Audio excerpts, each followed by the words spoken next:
Bismillahirrahmanirrahim. Bismillahirrahmanirrahim. Alhamdulillahirabbil alamin wa bihi nasta'in ala umuri dunya waddin. Wa nashhadu an la ilaha illallah wahdahu la syarika lahu wa asyhadu anna Muhammadan abduhu wa rasuluh. Wa nusalli wa nusallim ala nabiyyina Muhammadin wa ala alihi wa sahbihi ajma'in wa ba'd. Hadirin Allah muliakan, ibu-ibu sekalian, maupun bapak-bapak yang ikut kajian kita, tidak ada kata yang layak untuk kita ucapkan kecuali kata yang kita rangkai untuk meminta pertolongan kepada Allah, meminta keberkahan dari Allah Subhanahu wa taala dengan menyebut namanya agar kita mendapatkan ilmu yang bermanfaat, mendapatkan kebaikan di dunia maupun di akhirat, dan agar kita bisa mengamalkan ilmu kita dan bukan hanya teori yang kita ucapkan atau kita catat. Sebagaimana marilah kita membuka majelis ini dengan memuji dan memuja Allah Subhanahu wa taala atas segala nikmat yang Allah berikan kepada kita, khususnya nikmat ilmu yang merupakan magnet dari seluruh kebaikan di dunia maupun di akhirat. Ulama mengatakan semua kebaikan di dunia dan akhirat itu lahir dari rahim ilmu. Maka bersyukurlah kita kepada Allah Subhanahu wa taala. Sebagaimana kita bersaksi bahwa tidak ada zat yang berhak diibadahi kecuali Allah, tidak ada ilah sesembahan yang berhak diibadahi kecuali Allah, dan kita bersaksi bahwa Muhammad adalah hamba Allah dan utusan Allah Subhanahu wa taala. Dan hadirin Allah muliakan, selanjutnya tentu saja marilah kita bersalawat dan salam kepada junjungan kita, Nabi kita Sayyidina Muhammadin Sallallahu Alaihi Wasallam beserta para keluarga, para sahabat, dan orang-orang yang istiqomah berjalan di bawah naungan sunnah beliau sampai hari kiamat kelak. Hadirin Allah muliakan, kembali bersama dengan kajian wanita. Pada pertemuan yang lalu kita sudah menjelaskan bahwa wanita bisa memilih pintu surga yang ia inginkan, dan ternyata caranya memang tidak mudah, tapi dengan pertolongan Allah jauh lebih mudah dibandingkan yang dibayangkan banyak pihak. Masih ingat apa syaratnya? Idza shallatil mar'atu khamsaha, apabila wanita tersebut sholat 5 waktu, lalu wasamat syahraha, lalu berpuasa di bulan Ramadan, lalu apalagi wahafizat farjaha, dan dia menjaga, mohon maaf, kemaluannya, maksudnya kehormatannya dia jaga.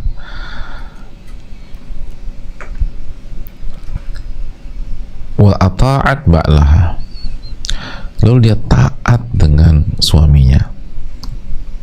Pada saat itu qilalaha, maka ada pengumuman nanti di hari kiamat. Ternyata pengumuman itu memberikan lampu hijau, green light buat dia. Udkhuli, masuklah ke dalam surga, min ayyi abwabiha syi'ti, dari pintu surga yang manapun kamu inginkan. Hadirin Allah muliakan, itu materi yang telah kita jelaskan pada kesempatan yang lalu. Hari ini kita akan membahas tentang sebuah hikmah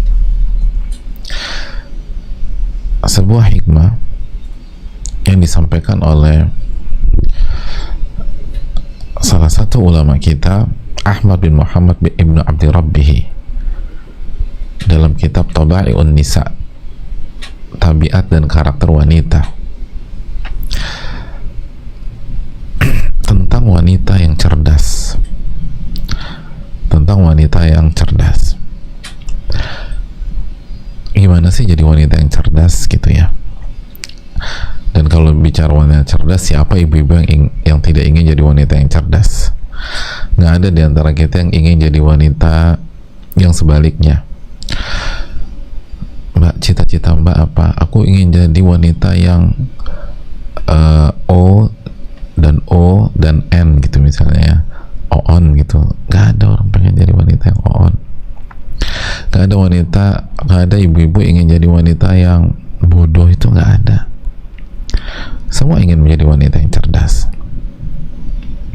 yang berakal sehat, yang bisa matang dalam berpikir. Nah, ada sebuah hikmah yang dikatakan oleh atau yang dibawakan oleh beliau, diriwayatkan, al-mar'atul aqilatu tabni baitaha wasafihatu tahdimuhu. Wanita yang cerdas, wanita yang berakal sehat adalah wanita yang membangun rumahnya,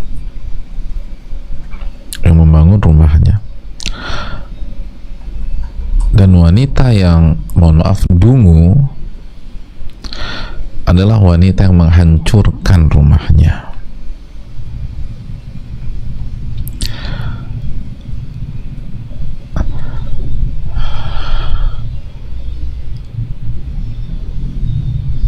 Kita ulang, wanita yang cerdas adalah wanita yang membangun rumahnya,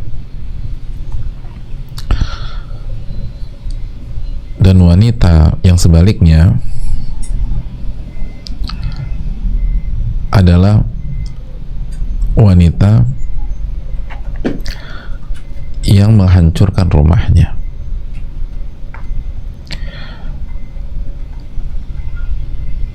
Apa maksudnya? Rumah di sini, ibu-ibu sekalian, adalah rumah tangga. Jadi wanita yang cerdas adalah wanita yang membangun rumah tangganya, dan wanita yang sebaliknya itu yang menghancurkan rumah tangganya sendiri.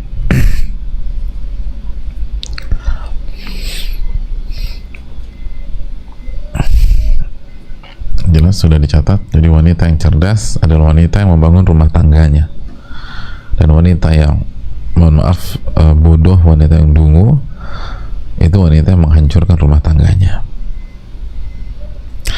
Hadirin, apa maksudnya? Maksudnya bahwa wanita yang cerdas, wanita yang berakal sehat, wanita yang matang,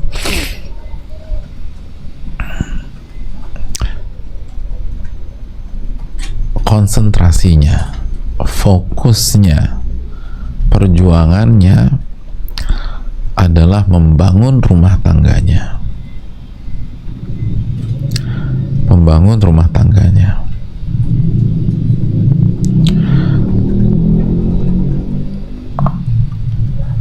Mempertahankan rumah tangganya,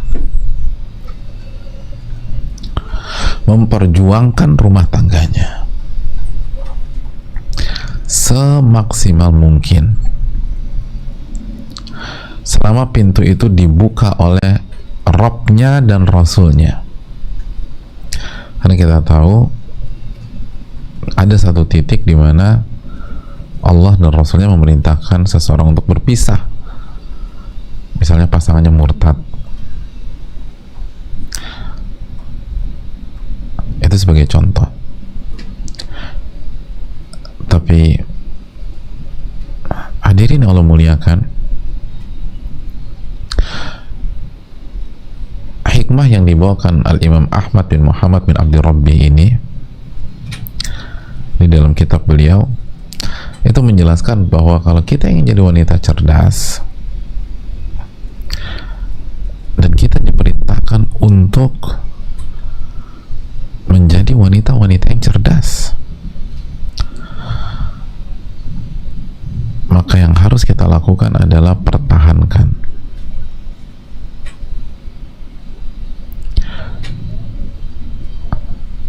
Perjuangkan.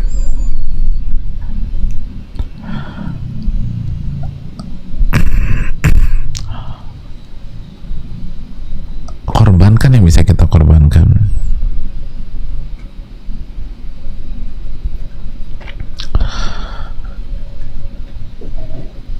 Upayakan.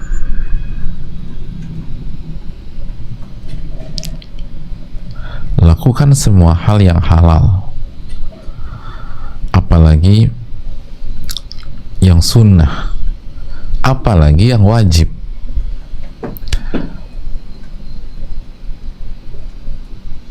Untuk memperjuangkan hal itu semua, untuk memperjuangkan hal itu semua.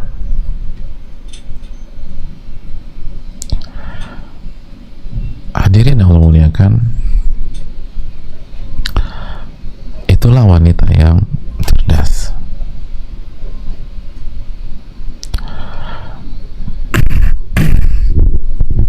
Jamaah,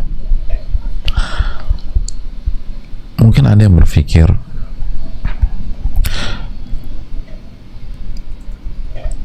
Ustadz, mana ada wanita yang ingin nikah untuk bercerai?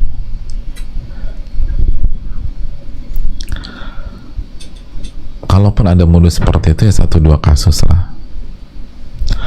Ibu-ibu yang semoga Allah muliakan, memang betul secara umum wanita menikah itu untuk langgeng dan gak ada niat bercerai. Apalagi seringkali kalau bercerai yang paling dirugikan itu adalah wanita atau ibu-ibu sekalian. Tapi wanita yang tidak memperjuangkan rumah tangganya dengan maksimal itu banyaknya, minta ampun ibu-ibu. Ini poin kita. Wanita yang tidak memperjuangkan rumah tangganya secara maksimal, itu yang menjadi konsentrasi kita, dan jumlahnya banyak.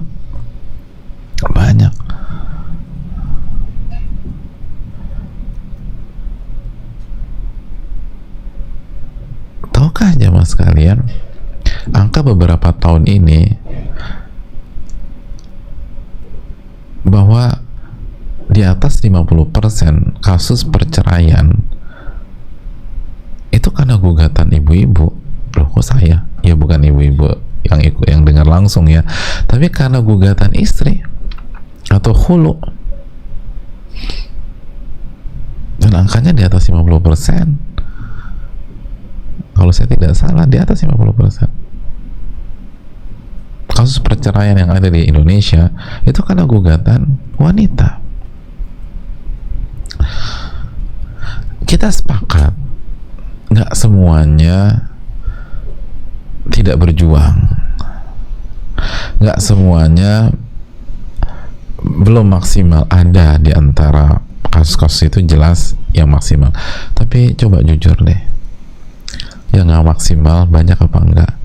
Banyak.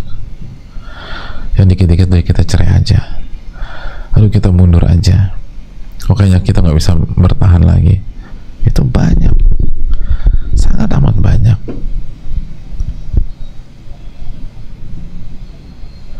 Yang dikit-dikit dihancurkan, sebagaimana yang selingkuh juga banyak.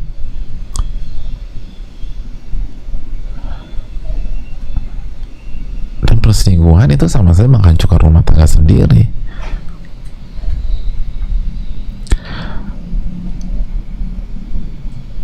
Dan sikap-sikap yang ditunjukkan di dalam rumah tangga yang hanya mematik api pertengkaran, percekcokan itu pun banyak, dan akhirnya rumah tangga itu bisa karam.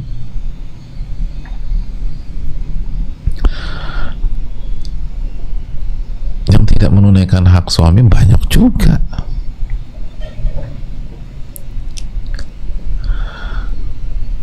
Yang kalau ngomong gak enak sama suami ngedikte dan akhirnya meledak, itu banyak. yang ngelawan, banyak. Tentu saja nggak semua, dan kita sepakat suami yang nyebelin juga banyak, ibu-ibu. Suami yang nggak bertanggung jawab juga banyak. Suami yang selingkuh lebih banyak lagi mungkin. Suami yang nggak bisa jadi pemimpin banyak. Tapi sudahlah, rumah tangga ini nggak akan selesai jika kita main salah-salahan. Karena ini kajian wanita, dan para ulama memberikan hikmah yang dalam. Lebih baik kita perbaiki diri kita dan kita menjadi wanita yang berakal sehat, wanita yang cerdas. Karena jamaah sekalian, menjadi wanita yang cerdas itu perintah agama. Catat baik-baik. Jadi menjadi seorang hamba yang cerdas, yang berakal sehat, itu perintah. Itu bukan tawaran, itu perintah. Itu salah satu goal, salah satu tujuan diturunkannya Al-Quranul Karim.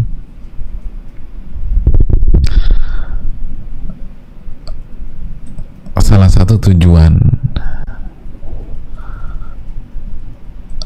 Allah perlihatkan ayat-ayat atau tanda-tanda kebesarannya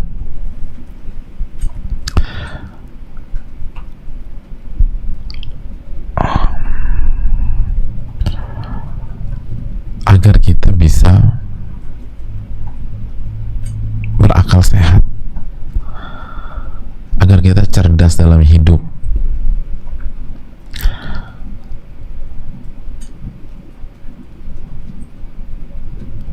Ini perintah, ini tujuan. Allah Subhanahu wa ta'ala berfirman dalam surat Az-Zukhruf ayat 3. Surat Az-Zukhruf ayat 3. Inna ja'alnahu Qur'anan Arabiyyan la'allakum ta'qilun. Sesungguhnya kami menjadikan Al-Quran itu dengan bahasa Arab agar kalian apa? Agar kalian ta'qilun, aqilah, agar kalian bisa memahaminya sehingga menjadi hamba yang cerdas. Jadi laki-laki yang cerdas dan jadi wanita yang cerdas, berakal sehat. Jadi laki-laki yang berakal sehat dan jadi wanita yang berakal sehat. Jadi tujuannya Al-Quran itu difirmankan dengan bahasa Arab agar kita bisa menjadi orang-orang yang berakal sehat, takilun. Ya kalau ibu-ibu jadi ibu-ibu yang akilah, yang berakal sehat. Itu tujuannya. Itu tujuannya. Agar kita nggak berintak bodoh dalam kehidupan. Jadi tujuannya Al-Quran itu diturunkan biar kita nggak buat hal bodoh gitu loh. Biar kita ketika bersikap itu nggak bersikap kekanak-kanakan. Biar ketika kita jadi istri gitu, jadi wanita, sikapnya dewasa. Itu kenapa Al-Quran itu diturunkan.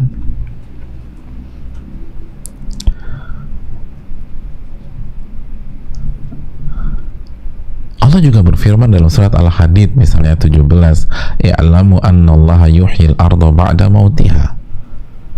Ketahuilah sesungguhnya Allah menghidupkan bumi setelah kematiannya. Qad bayyana lakumul ayati la'allakum ta'qilun. Dan kami telah menjelaskan kepada kalian tanda-tanda kebesaran kami, ayat-ayat kami, agar kalian apa? Agar kalian ta'qilun. Lihat ta'qilun lagi, aqilah. Agar kalian memikirkan, mengerti, memahami, sehingga kalian bisa menjadi pribadi yang berakal sehat. Biar kalau bicara itu berbicara yang matang. Kalau konteksnya ibu-ibu, biar ibu-ibu jadi istri yang berakal sehat, yang cerdas gitu loh. Gimana cerdas dalam menghadapi suami lagi seneng, gimana sikap kita. Itu Al-Quran tuh diturunkan untuk salah satunya untuk itu. Suami lagi kesel, suami lagi moody, suami lagi usahanya lagi drop seperti pandemi sekarang, usaha berantakan, dan sikap kita gimana nih ketika ada masalah rumah tangga? Gimana sikap kita? Suami egois, sikap kita gimana? Nah, itu harus bisa bersikap cerdas. Dan sikap cerdas yang sangat asasi bagi wanita adalah membangun rumah tangga dan tidak menghancurkannya. Dan kalaupun terjadi perceraian, kalau bisa bukan dari kita, itu udah harga mati. Jangan sampai dari tangan saya. Itu harusnya wanita yang solehah, wanita yang cerdas. Jangan sampai dari lisan saya, jangan sampai gara-gara sikap saya, dan jangan sampai gara-gara perbuatan saya. Itu kalau la qadarallah terjadi perceraian, semoga enggak jadi, kita minta terus sama Allah. Tapi kalau itu terjadi, jangan sampai dari saya. Itu harus prinsip ibu-ibu yang cerdas tuh gitu, wanita yang cerdas tuh gitu. Jangan sampai dari, kalau saya akan berjuang mempertahankan selagi diizinkan oleh Allah dan Rasulnya. Itu poinnya. Karena memang ada masalah-masalah yang tidak diizinkan lagi, dan bukan saat ini kita bahas. Contohnya tadi kita jelaskan, misalnya murtad, tapi sejauh mungkin fight, berjuang gitu jemaah. Kenapa? Karena sekali lagi rumah tangga itu pintu surga yang luar biasa jemaah sekalian. Rumah tangga bagi wanita itu pintu surga, udah gitu aja. Hadis yang minggu lalu lah, lihat hadis yang minggu lalu.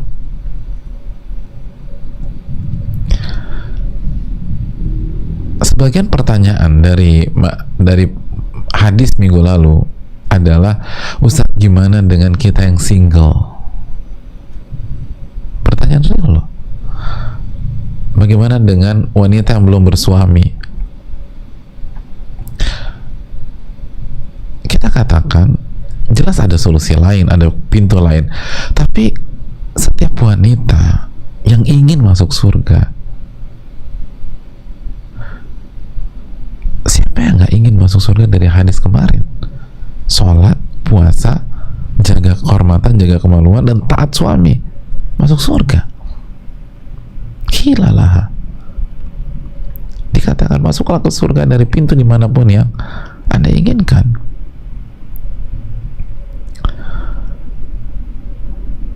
Itu luar biasa.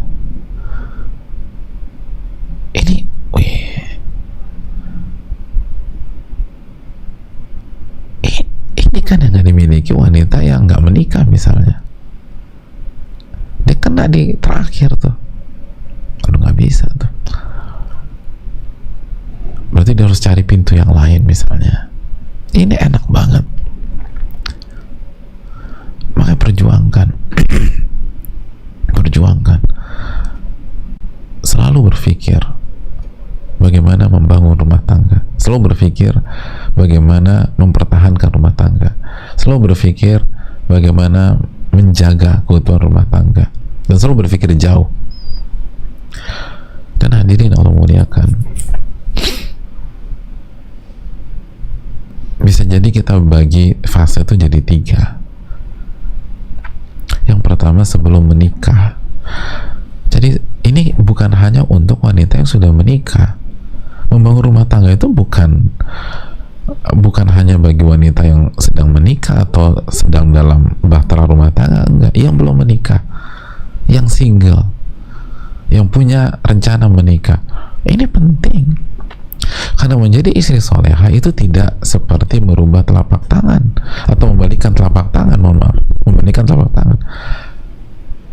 Ini harus proses yang dibangun.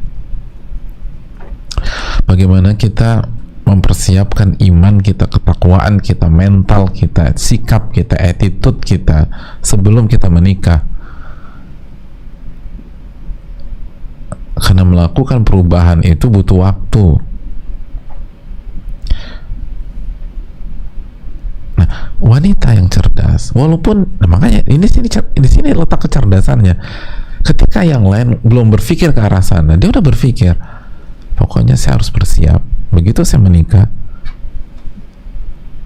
saya harus pertahankan rumah tangga saya. Maka dari awal dia udah persiapan. Dia sudah persiapkan iman dia sudah persiapkan ketakwaan dia sudah persiapkan ilmunya. Ngadepin laki-laki kan harus punya ilmu, jamaah. Oh, kalau nggak ribut terus. Gimana saya membangun rumah tangga saya kalau saya nggak tahu ilmunya?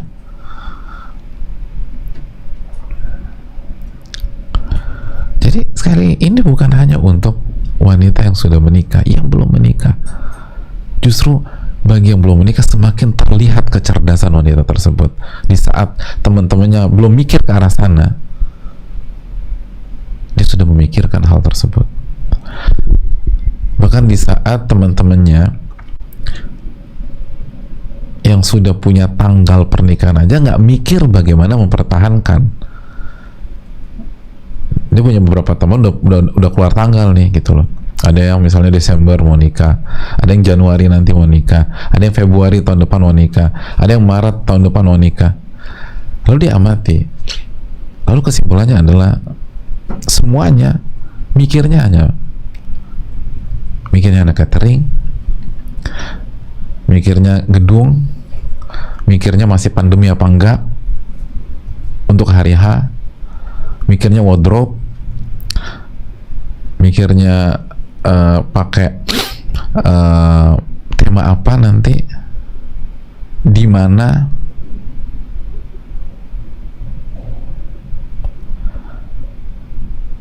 mikirnya seputar itu aja. Seragamnya apa, buat pagar ayu, pagar bagus. Wanita cerdas gak hanya mikirkan itu, dia sudah berpikir bagaimana membangun dan mempertahankan. Ditanya ke temannya, sis kamu mau nikah ya Januari nanti? Iya. Gimana itu persiapan kamu untuk mempertahankan rumah tanggamu? Mempertahankan? Oh, nikah aja belum? Kita ini lagi mikir gedungnya bisa nggak kalau misalnya pandeminya belum selesai. Jadi mikirnya cuma itu aja. Sedangkan dia belum punya calon, terus mikir gimana mempertahankan, gimana membangun. Sifat yang harus dimiliki itu apa saja. Itu baru cerdas, itu baru visioner. Bukan begitu ada masalah baru buka-buka buku. Kalau begitu ada masalah baru buka-buka buku, baru nanya-nanya, itu bukan wanita cerdas. Itu wanita madhab pemadam kebakaran. Itu wanita istri madhab pemadam kebakaran. Jadi istri madhab pemadam kebakaran baru panik, baru ribet begitu udah ada kebakaran dalam rumah tangganya, baru cari-cari air. Oh, udah terlambat, mbak. Syukur-syukur masih bisa dipertahankan, tapi yang rusak udah banyak. Kenapa nggak dari awal dipersiapkan? Ini penting loh. Dan coba kita jujur, khususnya sebagian kita yang gagal atau pernah mengalami kegagalan. Apa penyebab kegagalan kita? Kenapa rumah tangga kita nggak bisa kita pertahankan? Padahal kalau kita setelah kita ngaji, setelah kita introspeksi, nggak ada terlalu hal yang salah, nggak ada hal yang prinsipal, kecuali kita nggak siap, kita nggak melakukan persiapan. Fokus kita hanya hari H pernikahan. Padahal terus terang aja, hari H pernikahan itu sangat penting. Tapi kalau dibandingkan hari-hari berikutnya, ini bisa dikatakan hari yang sangat mudah.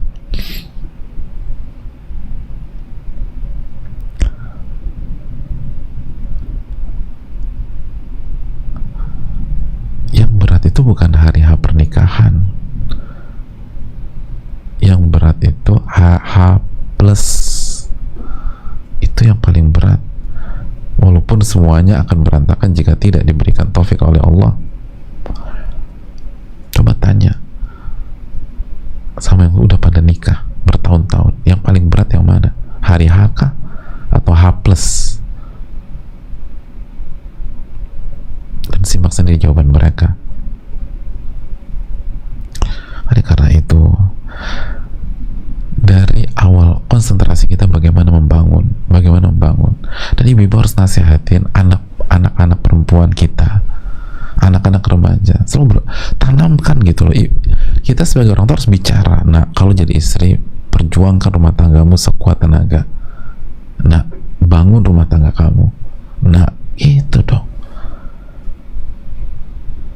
Jangan begitu ada masalah baru, enggak, dari awal tuh harus ditanamkan. Pertahankan kunci surga nih, nak. Jangan pernah berpikir menyerah kecuali Allah dan Rasulnya sudah tidak mengizinkan lagi dan memberikan pintu keluar.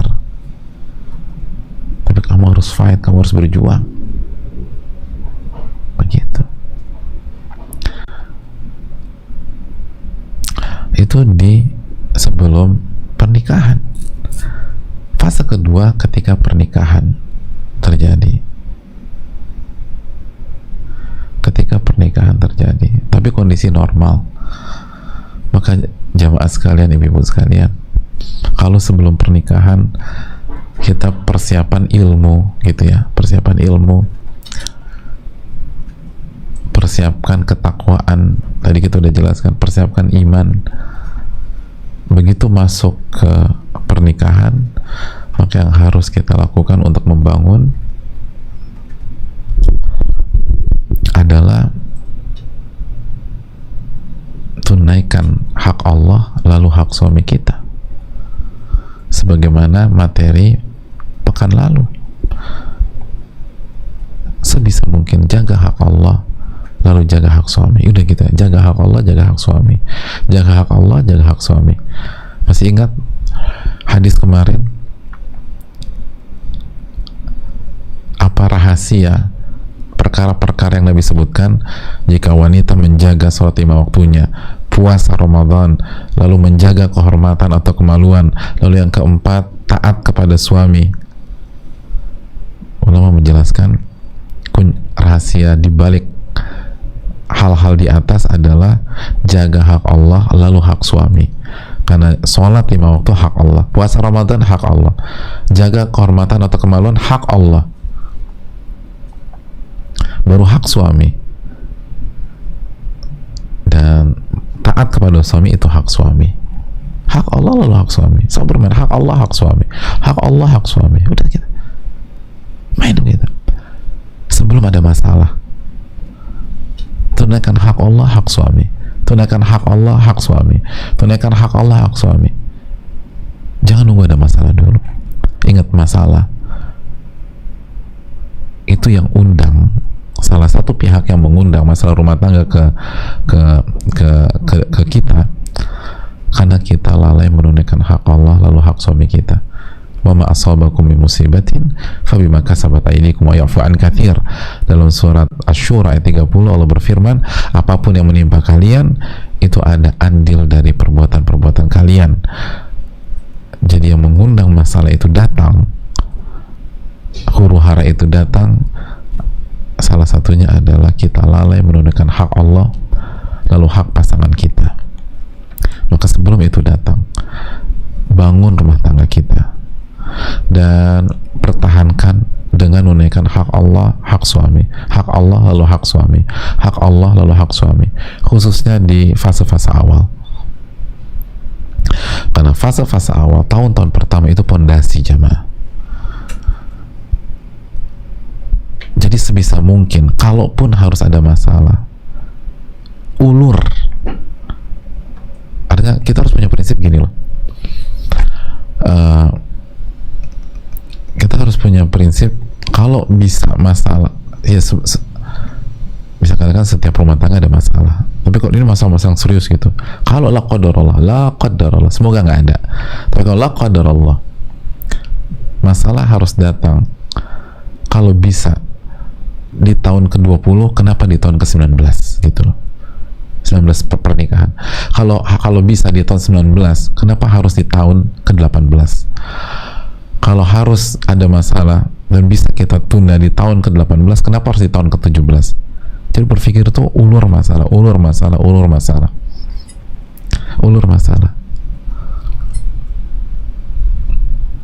Lihat bagaimana fikih Nabi SAW ketika Sulhul Hudaybiyah.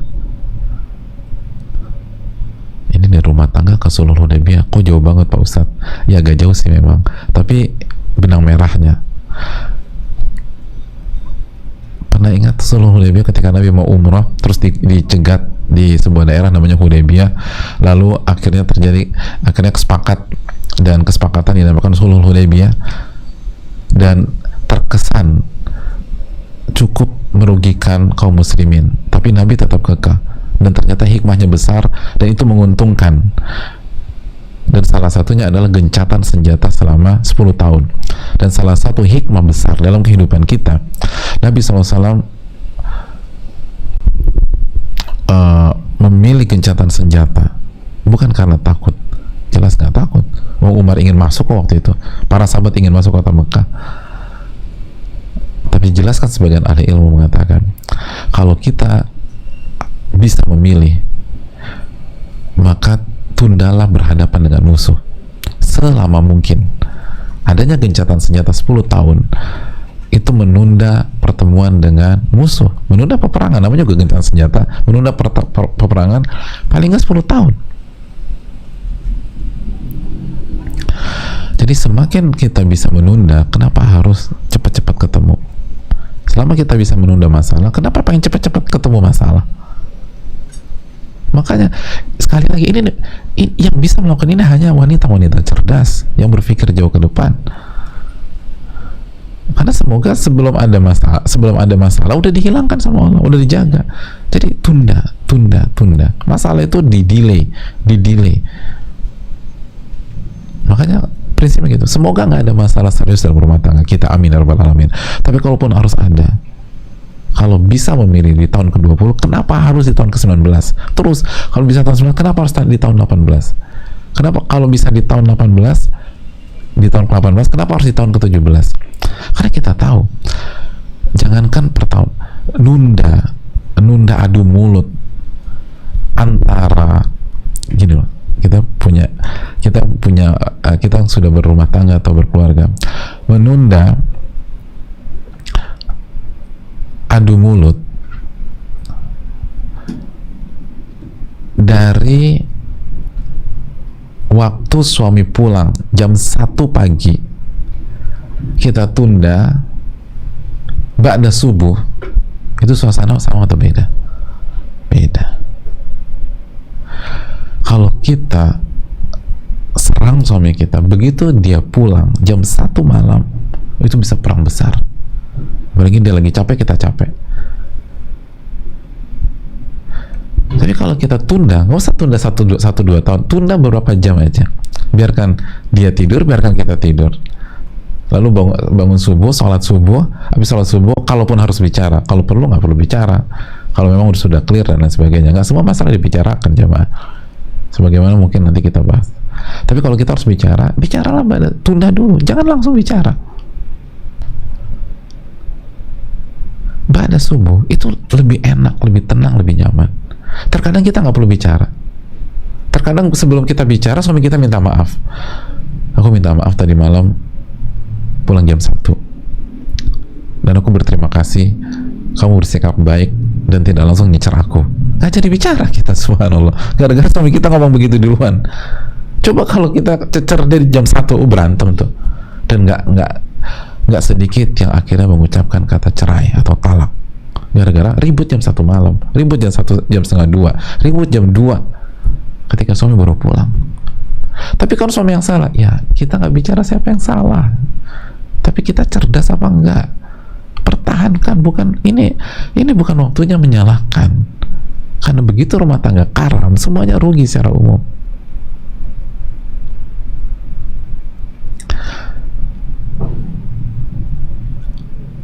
Jelas jemaah sekalian, ibu-ibu sekalian, tunda tunda masalah, bukan tunda masalah, tunda ledakan gitu loh, tunda ledakan.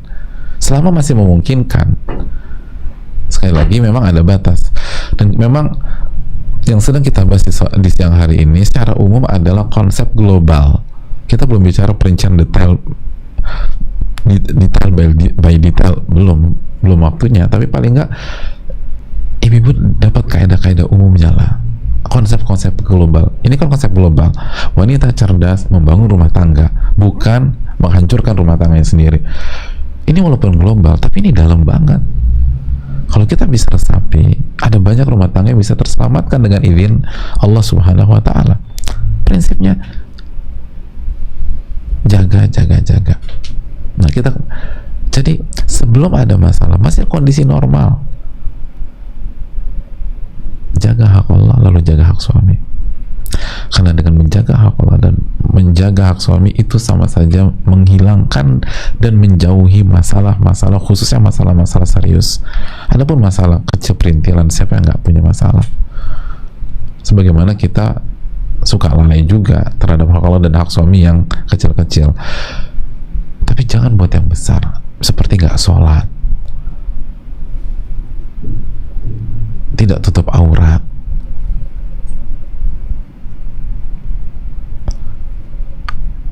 tidak jaga pergaulan. Oh, itu fatal. Itu sama aja mengundang masalah.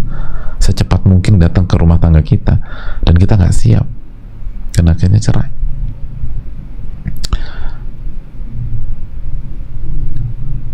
Selalu berpikir jauhi masalah.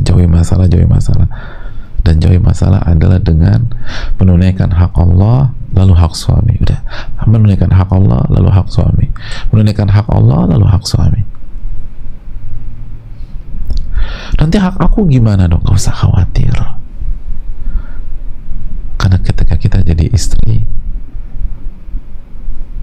sejatinya kita tetap menjadi seorang hamba, dan Allah yang akan kasih hak kita.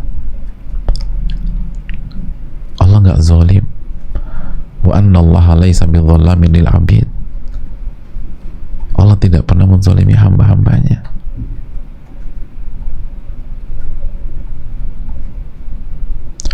Hadirin Allah muliakan.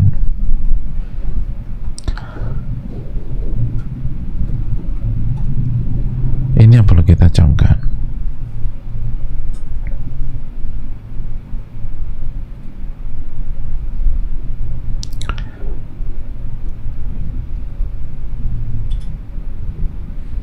Allah pasti ganti, dan Allah pasti kasih. Allah pasti kasih.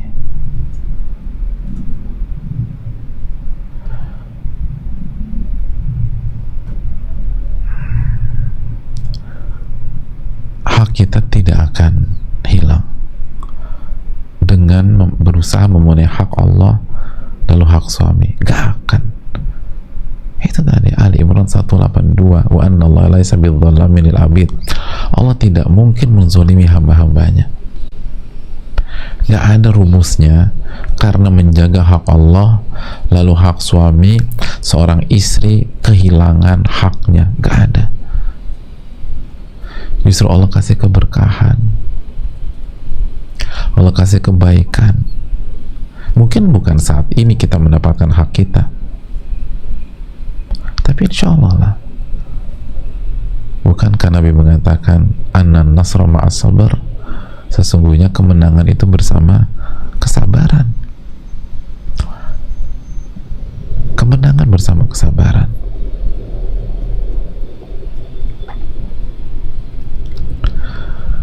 Hak Allah lalu hak suami, hak Allah lalu hak suami.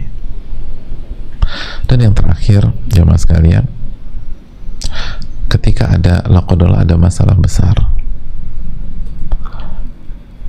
ketika ada masalah besar, maka wanita yang cerdas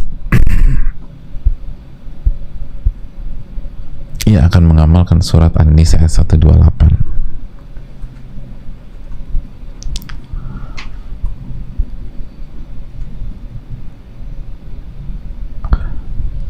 Yang intinya adalah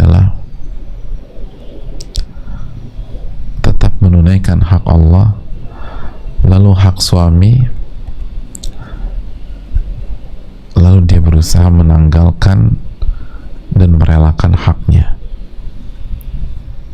Allah berfirman, wa ini imra'atun khafat min ba'liha nushuzan aw i'rada fala junaha 'alaihima an yusliha bainahuma sulha wa sulhu khair wa uhdiratil anfusu syuh wa in tuhsinu wa tattaqu fa innallaha kana bima ta'maluna khabira. Fa innallaha kana bima ta'maluna khabira. Dan sesungguhnya wanita yang khawatir suaminya zalim atau nusyuz, suaminya zalim, jadi istrinya ngeliat ada gelagat-gelagat suaminya ini zalim nih, au i'rada, atau suaminya sudah mulai menjauhi dia, mengacuhkannya,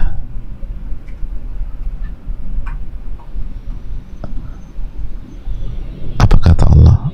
Fala junaha 'alaihim an yusliha bainahuma sulha, dan tidak mengapa bagi keduanya mengadakan perdamaian yang sebenar-benarnya. Maksudnya apa? Maksudnya dijelaskan para ulama tafsir, berdamailah. Jadi kalau ini buat ibu-ibu, ini kan buat perempuan nih. Kata Allah, berdamailah wahai para istri, berdamailah wahai para ibu-ibu, pertahankan pernikahan kalian, walaupun lihat, walaupun untuk mencapai perdamaian kita sebagai istri harus merelakan hak kita, harus merelakan hak kita. Kalau itu yang harus kita lakukan, lakukan. Kenapa? Wasulhu khair, karena perdamaian itu lebih baik. Perdamaian itu lebih bagus. Rumah tangga yang berhasil dipertahankan itu lebih baik, walaupun manusia itu kikir. Wa uhdiratil anfusu syuh, maksud kikir apa sih? Kikir terhadap haknya. Kita itu kikir apabila berkaitan dengan hak kita, artinya kita nggak mau kalah kalau berkaitan dengan hak kita. Ini kan hakku, ini kan hak gua. Jangan bisa begitu dong, ini kan hak saya, kan gitu ya. Kita akan ngotot, kita akan klaim kalau itu hak kita. Nah, agar bisa berdamai, agar bisa rumah tangga itu bertahan, seringkali istri harus merelakan haknya, walaupun itu berat sekali. Tapi perdamaian dan utuhnya rumah tangga itu lebih baik, kata Allah. Itu maksudnya. Jadi aku harus kalah nih. Kok? Jawabannya untuk sementara. Dan Allah nggak memihak kok. Allah tahu karakter laki-laki dan wanita. Ngalah dulu. Dan insya Allah nggak lama. Baru setelah itu Allah ajak Allah ke para suami, wa in tuhsinu wa tattaqu fa innallaha kana bima ta'maluna khabira. Dan apabila kalian berbuat baik kepada istri kalian dan bertakwa,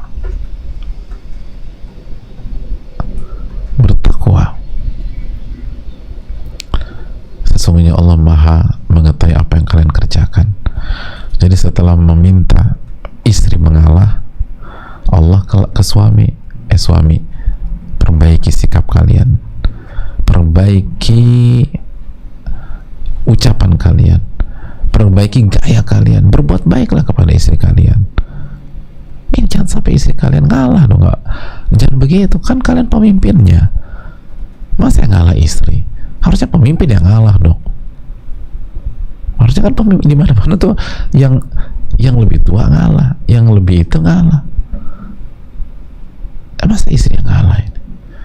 Perbaikilah sikap kalian dan bertakwalah kepada Allah, karena Allah Maha mengetahui apa yang kalian kerjakan. Allah Maha mengetahui apa yang kalian kerjakan.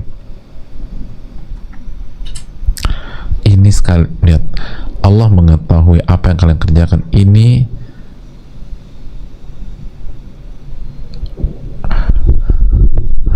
motivasi sekaligus ancaman, ibu-ibu sekalian.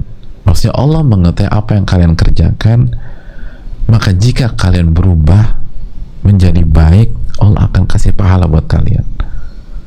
Atau maknanya Allah tahu apa yang kalian kerjakan loh. Kalau kalian tetap ngezolimin istri kalian, Allah akan balas kalian.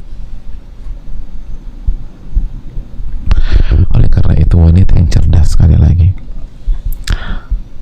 mereka nggak ngotot membela haknya khususnya ketika lagi ada masalah. Mereka amalkan An-Nisa 128. Begitu ada masalah, lepas. Begitu ada masalah, lepaskan hak kita. Jangan masuk ke debat kursi, jangan menghancurkan rumah tangga kita. Lepas dulu, lepas. Nanti insya Allah dapat, nanti Allah kasih lagi. Dan jamaah sekalian, ini beratnya minta ampun, kecuali bagi wanita yang beriman dan yakin sama Allah, bahwa Allah gak akan meninggalkan dia. Allah akan memberikan pahala, Allah akan menolong, dan pertolongan itu dekat.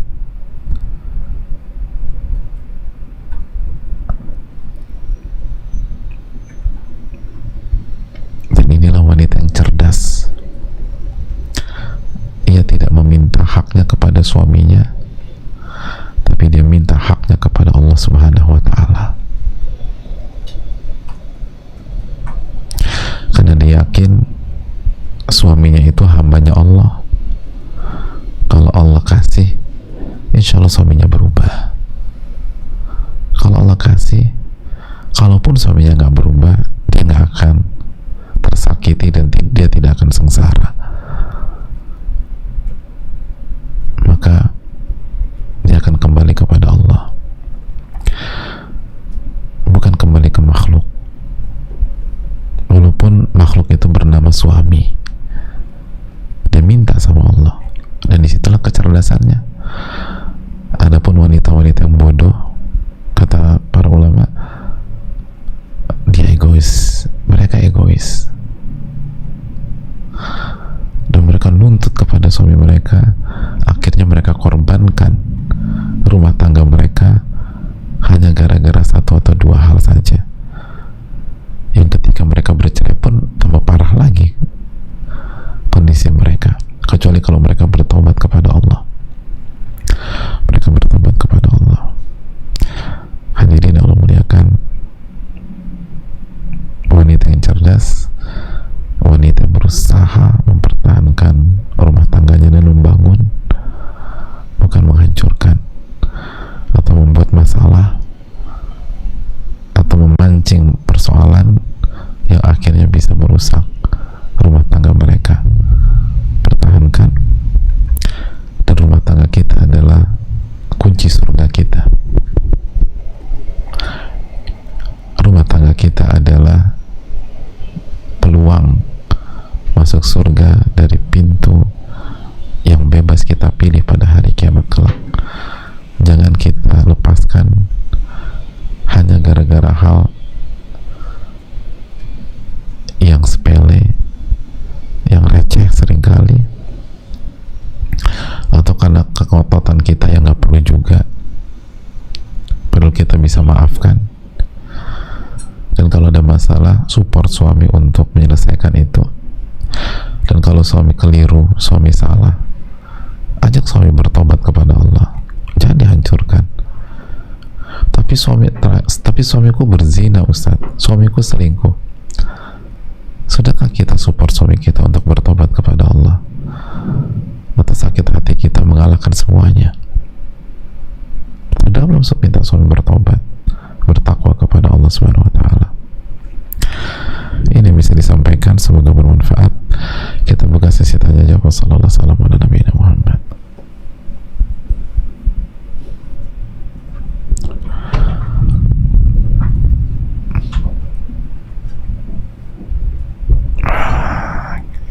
Kita buka pertanyaan, semoga Allah tolong kita.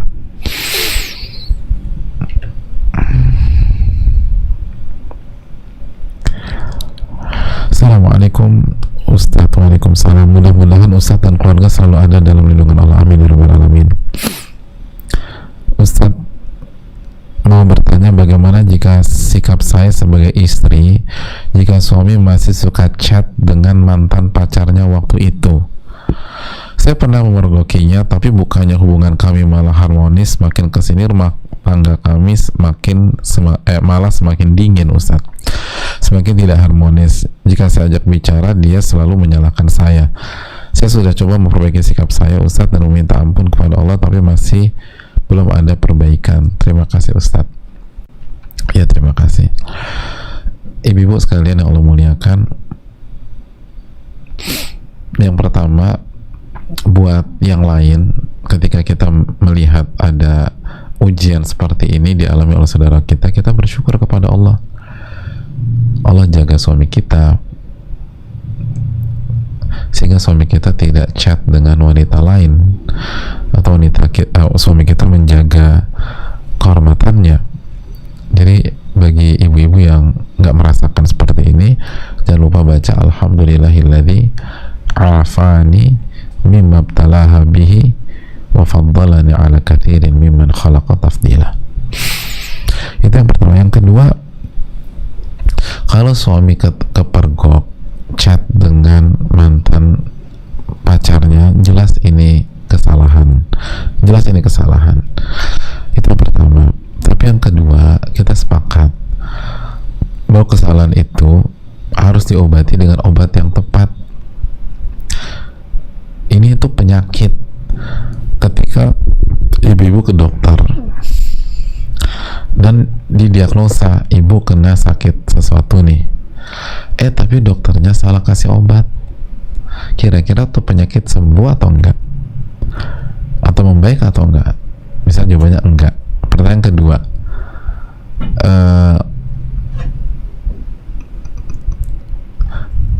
kembali ke kondisi sebelum ke dokter, atau bisa jadi lebih parah lagi. Seringkali lebih parah lagi karena salah minum obat, keracunan dia. Sama, ini penyakit nih, pasangan chat dengan mantan pacarnya. Tapi kalau kita salah bersikap, salah obat, maka tambah parah, nggak bisa. Yang pertama gini jamaah sekalian, seperti Polantas yang melakukan razia, misalnya operasi zebra, kena nih suami, chat siapa nih? Jangan, nggak bisa. Suami itu DNA-nya pemimpin, suka atau nggak suka. Allah yang berfirman, ar-rijalu qawwamuna 'alan nisa. Laki-laki itu pemimpin. Yang namanya pemimpin nggak ada ceritanya disidak. Dan kalau disidak ngamuk, gitu. Jadi nggak efisien. Dan seringkali kan kalau kita tahu itu marah lah segala macam. Nah, bukannya nggak boleh marah atau membenarkan, kan dari awal kita udah bilang ini laki-laki salah, suami salah. Tapi sebagaimana menyikapi wanita ada seninya, menyikapi laki-laki pun ada seninya. Dan kita harus masuk dengan cantik agar masalah bisa diselesaikan. Nah terus gimana dong Ustaz, ini udah kurang harmonis. Yang harus dilakukan taubat kepada Allah, istighfar dan perbanyak taubat. Terus yang kedua, perbaiki ibadah kita kepada Allah, perbaiki ibadah kita kepada Allah Subhanahu wa taala. Terus yang ketiga, minta maaf kalau ada sikap-sikap yang keliru. Terus kalau suami saya masih suka chat gimana? Gini loh jamaah, masih ingat nggak hadis di Riyadhus Shalihin, hadis Ibnu Abbas, ihfazillaha yahfazka, jagalah hak Allah, niscaya Allah akan jaga kamu. Dijelaskan para ulama, Allah akan jaga kita dan keluarga kita. Itu maknanya. Kita nggak bisa ngontrol pasangan kita 7x24 jam hari ini, nggak bisa, apalagi dengan adanya gadget. Tapi Rob kita bisa, Allah bisa. Jadi kita minta sama Allah, yang maha mendengar, maha melihat, maha mengawasi. Insya Allah bisa. Wallahu ta'ala a'lam bishawab. Lalu ajak ngaji, tapi dijaga-jaga gitu loh. Kalau bisa masuk melalui sahabatnya atau orang yang dia dengar, tolong ajak suami saya belajar agama, tolong ajak suami saya kajian, begitu. Adapun kita perbaiki diri kita. Wallahu ta'ala bishawab.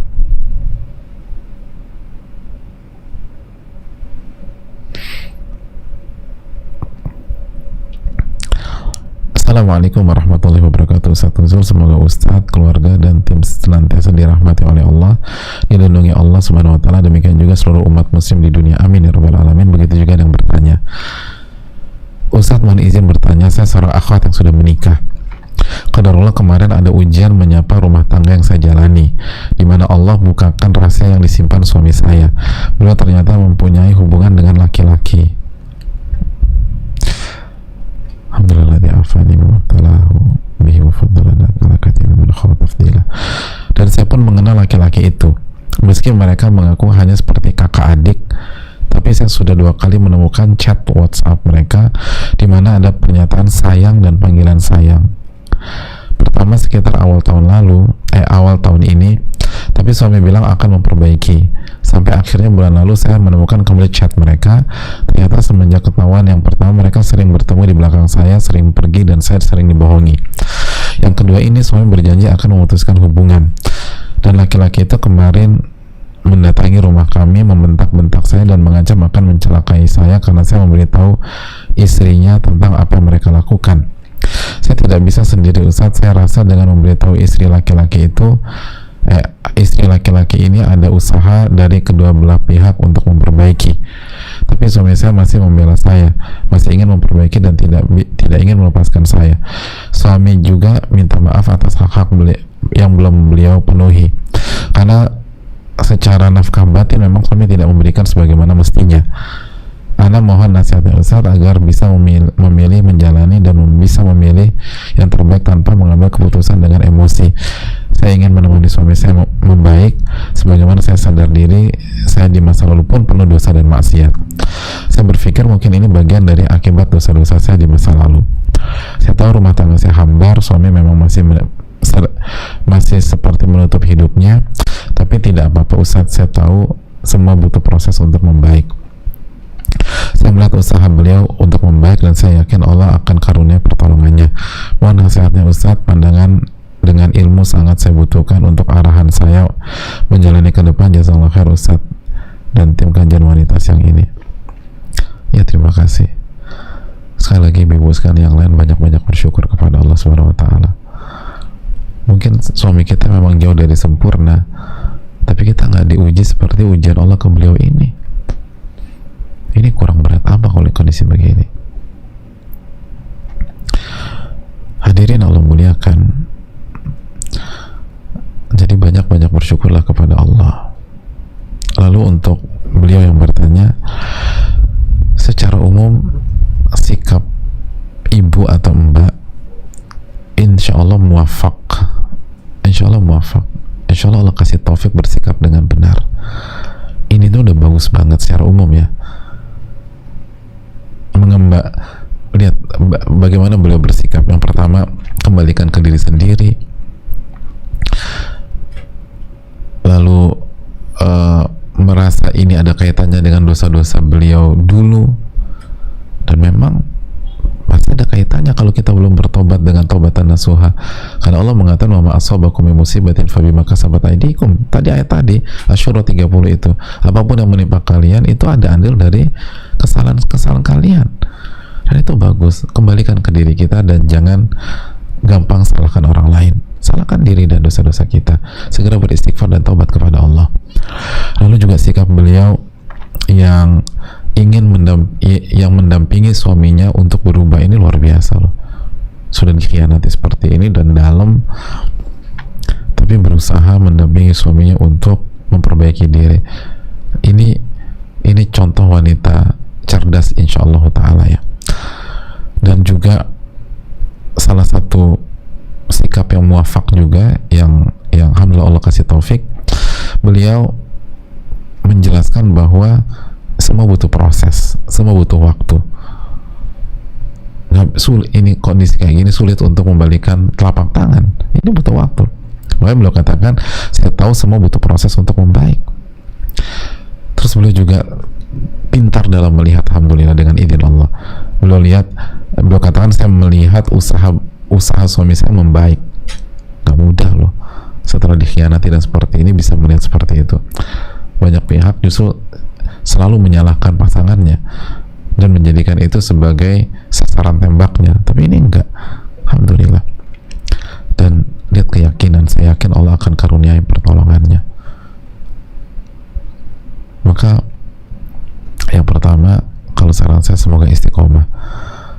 Kalau ibu atau mbak istiqomah dengan konsep ini, insya Allah pertolongan tinggal nunggu waktu. Terus yang kedua, perbanyak istighfar dan taubat kepada Allah. Terus perbanyak istighfar, terus bertobat kepada Rabbul Alamin. Lalu yang berikutnya, hadirin Allah muliakan, dan khususnya ibu yang bertanya, perbanyak ibadah, khususnya sepertiga malam terakhir. Lalu doa, support suami kita dengan doa. Tumpahkan air mata kita dan minta sama Allah Subhanahu wa taala agar Allah kasih taufik, agar Allah bantu, agar beliau bisa berubah. Terus dampingi. Kalau kita bisa istiqomah, insya Allah Allah kasih solusi. Ingatlah sabda Nabi, wa anna nasra ma'as sabar, kemenangan itu selalu bersama kesabaran. Wa annal faraja ma'al karb, dan jalan keluar selalu bersama kesulitan. Amalkan firman Allah di akhir surat Ali Imran, ya ayyuhalladzina amanu, ayat terakhir surat Ali Imran, wahai orang-orang beriman, isbiru, sabarlah, wasabiru, dan kuatkan kesabaranmu, warabitu, dan tetap berada di pos, wattaqullah, dan bertakwalah kepada Allah, la'alakum tuflihun, agar kalian beruntung. Dan gak usah bicara ke pihak-pihak lain, fokus kita, Rob kita, lalu suami kita saja. Dan lalu terakhir, kalau bisa kasih masukan ke suami kita, ini bukan kartu mati, ini bisa Allah rubah. Apa sulitnya bagi Allah? Tinggal jujurlah bertobat kepada Allah Subhanahu wa ta'ala. Wallahu ta'ala bisawab. Mungkin itu.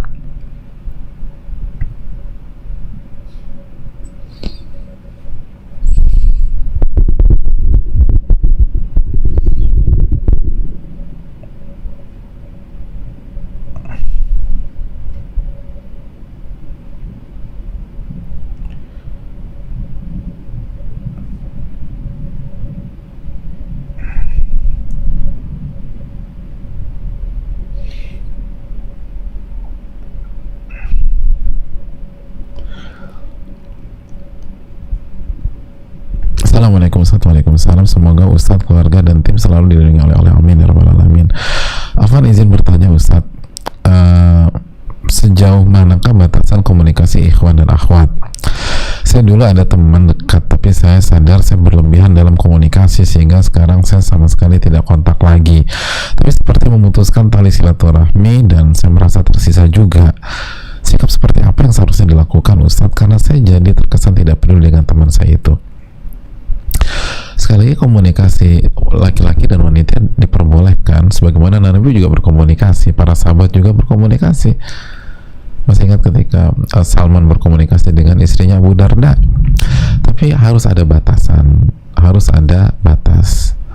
Tidak boleh berdua-duaan, tidak boleh berkhalwat, tidak boleh kasih suara manja atau kayak wanita yang belum makan 3 hari, atau menggoda dan seterusnya. Kasih suara yang normal, yang tegas dan seterusnya.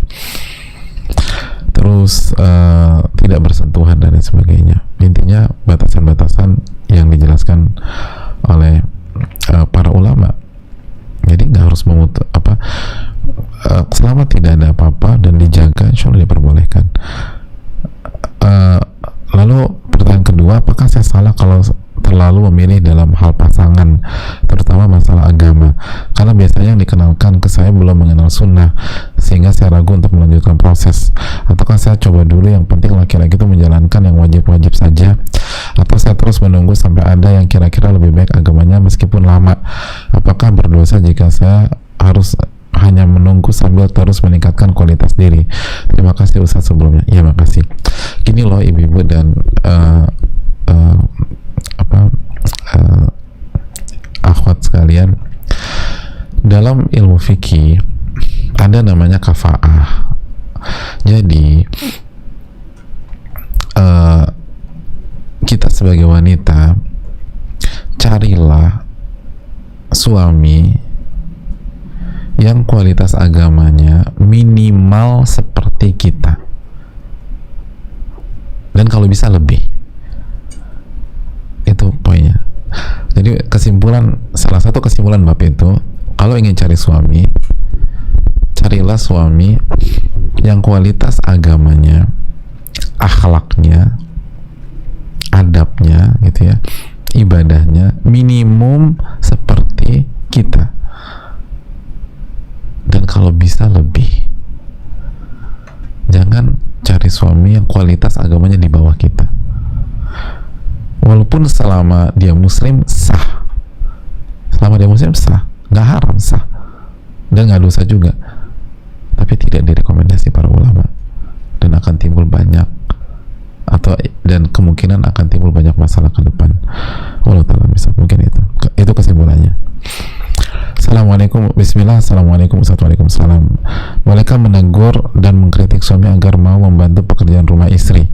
Alasannya bukan agar meningkatkan pekerjaan istri, tapi agar suami mengamalkan sunnah dan mendapat peluang pahala. Benar tuh, niatnya untuk itu. Mengkritik suami agar mau membantu pekerjaan rumah istri, alasannya bukan agar meringankan pekerjaan istri, tapi agar saya mendapatkan sunnah, mengamalkan sunnah, mendapatkan peluang pahala.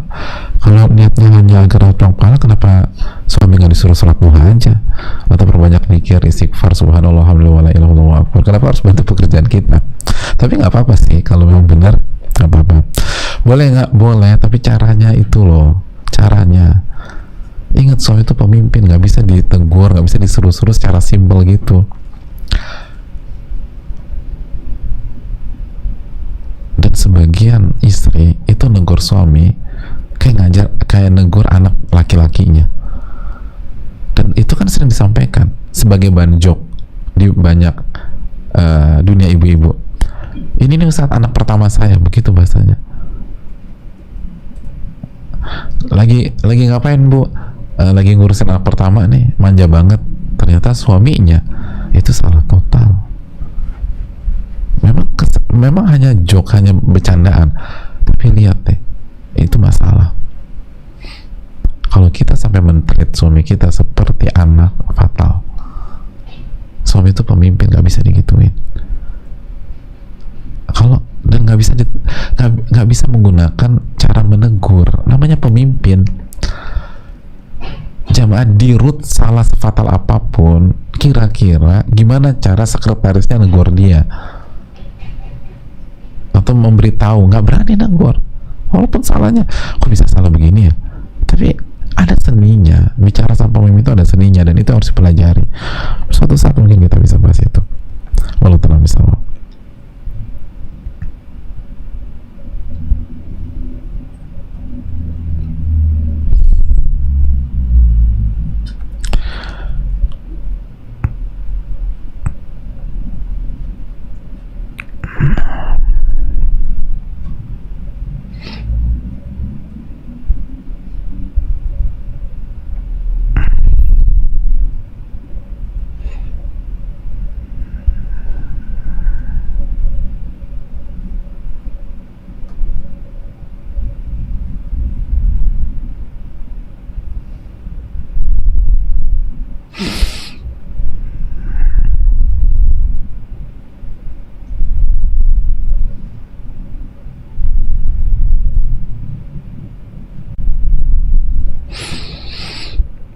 Assalamualaikum warahmatullahi wabarakatuh. Waalaikumsalam warahmatullahi wabarakatuh. Afwan Ustaz, sebelumnya saya mencuri start pertanyaan.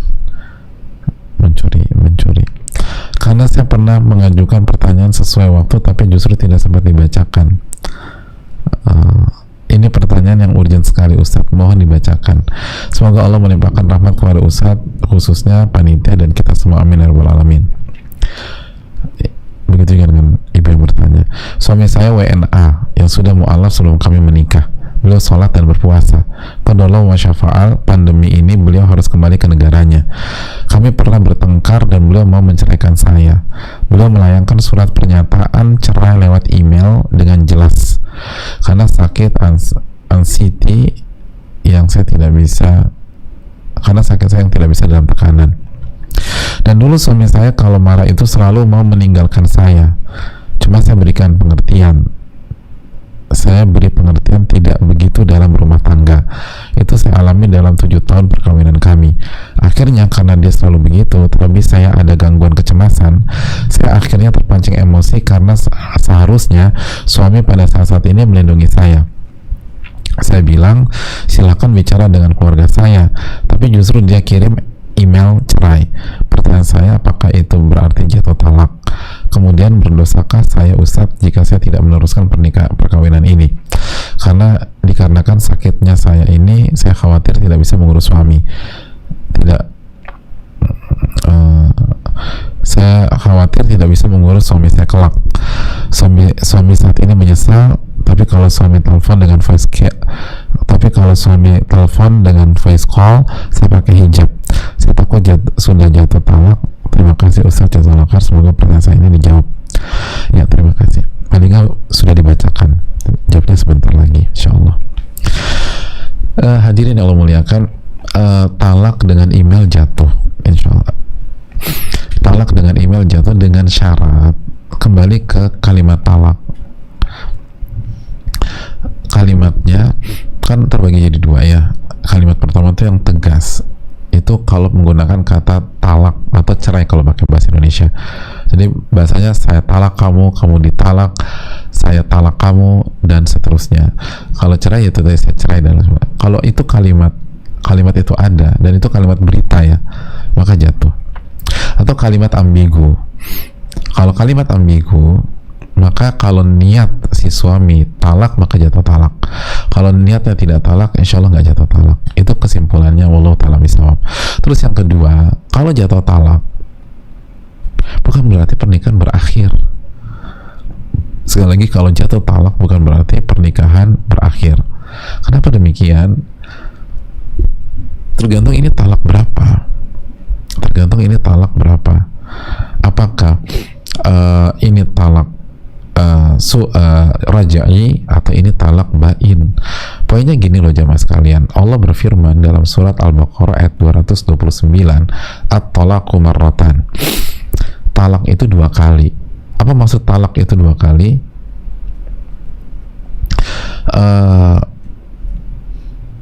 Kesempatan untuk rujuk atau kembali itu 2 kali.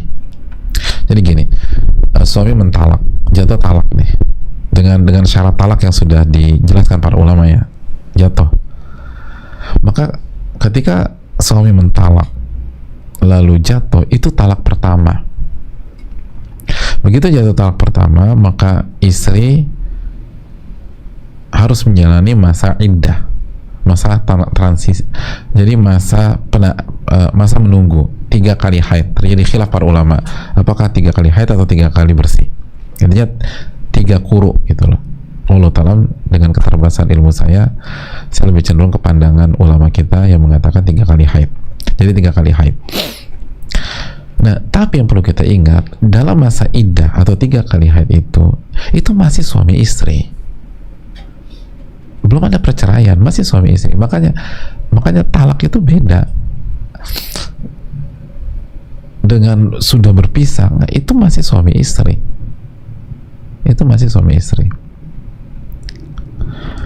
Jadi nggak masalah buka jilbab dan seterusnya. Kalau selama 3 kali haid suami tidak merujuk, maka begitu bersih setelah haid yang ketiga baru pernikahan mereka berakhir secara otomatis. Tapi kalau di dalam 3 kali haid itu suami merujuk, maka masa iddah berakhir dan mereka hidup normal kembali. Karena nggak ada yang berubah, masih suami istri nih, masih suami istri. Nah, rujuk itu dengan apa sih? Rujuk itu dengan seluruh, kata para ulama, dengan berhubungan intim atau seluruh hal yang mengarah ke merujuk. Rujuk itu kembali ke normal lagi. Ajakan atau kalimat saya rujuk kamu, apa namanya, kita kembali lagi, mari kita bangun kembali, dan seterusnya. Nah, ketika dirujuk, maka kehidupan normal. Lalu suami mentalak lagi, ada masalah, mentalak lagi, maka itu jatuh talak 2. Begitu talak 2, kembali istri punya masa iddah. Istri punya masa iddah 3 kali haid, 3 quru. Kalau dirujuk, maka kembali lagi. Kalau enggak, begitu hari pertama bersih dari 3 kali haid, berakhir pernikahan. Nah, kalau dirujuk berarti normal lagi. Ini udah talak kedua. Kalau mau mempertahankan pernikahan, nggak boleh sampai ada talak ketiga. Begitu suami mengucapkan talak ketiga, maka detik itu pernikahan berakhir. Itu yang dinamakan talak bain, selesai. Istri menjalani masa iddah tapi udah selesai. Bisa balik lagi? Nggak bisa, kecuali dengan syarat, dan syaratnya berat banget. Syaratnya mantan istrinya itu nikah dengan laki-laki lain tanpa ada skenario, benar-benar nikah, mulai kehidupan baru, lalu berhubungan intim selayaknya suami istri, lalu setelah nikah dan berhubungan intim normal, lalu dicerai atau pernikahannya berakhir, baru boleh dinikahi lagi oleh mantan suaminya yang pertama tadi. Kalau nggak boleh. Wallahu ta'ala bishawab. Nggak mudah memang, maka hati-hati, maka jangan sampai ada talak ketiga. Wallahu ta'ala bishawab.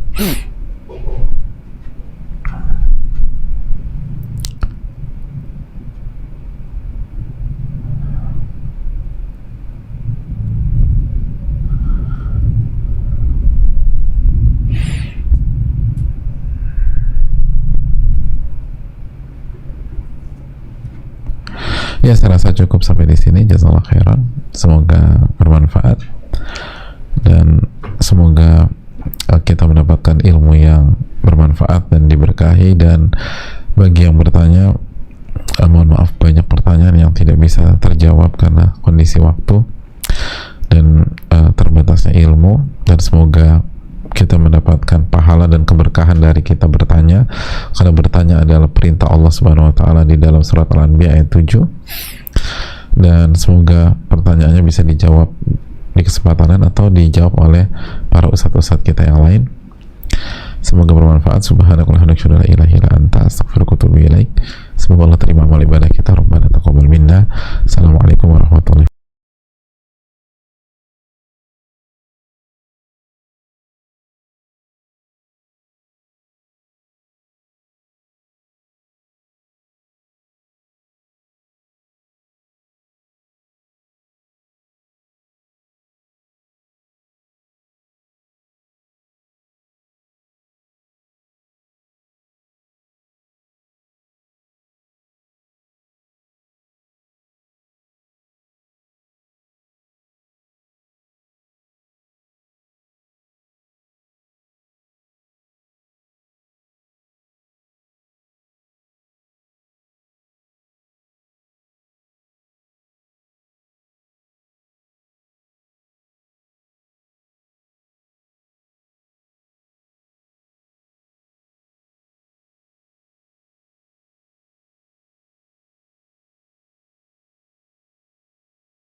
Wassalamualaikum warahmatullahi wabarakatuh.